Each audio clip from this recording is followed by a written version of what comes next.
joined by the Jonathon Dornbush. The only one. Hello. The only one in the world. And we are at PAXWest 2018. We're going to talk about a little thing called Spyro, the Reignited Trilogy. That cute little purple dragon is back. So what's really cool is it's playable at the show for fans who want to get their hands on it. They've finally shown us, they showed it a little bit at Gamescom, and now here you can see more levels. They've shown us new levels from 1, 2, and now finally 3, Year of the Dragon, which is the third game in the trilogy.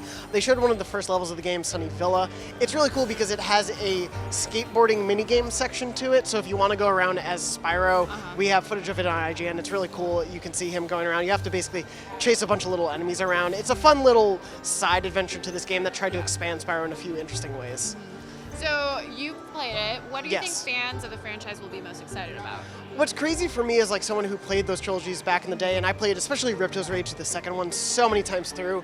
This, like, it feels like those games did. The developers have done a really great job. They didn't have any of the original source code.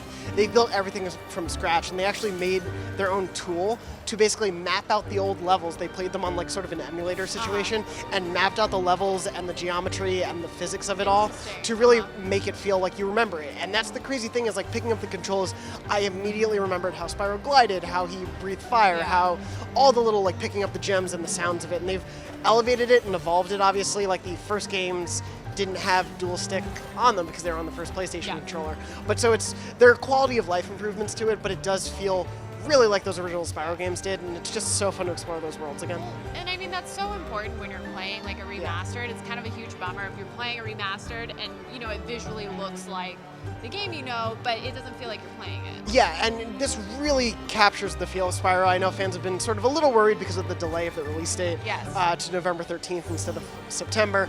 But playing these levels, it still felt exactly like some of the older levels that I had played. Like it feels exactly like what they're striving to do with this, which is really, this is what I imagine the levels looked like in my mind, but this is what they played like when I was a kid, and it's so happy to have them, but just better. So you mentioned the release date getting pushed back. Do we know why that is? So Activision and developers Toys for Bob have talked about, they really just want to give the levels a lot more love and care. Like it is really, I think, sort of a polish focus to make sure, all of the levels I've played, obviously they're just sort of slices of the game, but they've all played really well and ran pretty well, so I can't imagine at least a lot of the base levels are problematic in any way. I think they just really want to make sure it runs really well, as optimized as it can be on PS4 and Xbox One. And I think, you know, there's been some controversy about that people found language that says games 2 and 3 require download from internet, and it's sort of unclear what that exactly means. Maybe some of this time is to optimize. Hopefully that's what they're doing if that is the case, but I think it really is just a matter of making sure these are the best things that fans want. They know how much fans care, and they are fans themselves, having talked to the developers, so I think it's really just striving for that. Well, that's kind of cool. They want to get it right. Yeah. So for all things Spyro Reignited Trilogy and PAXWest 2018, keep it here at IGN.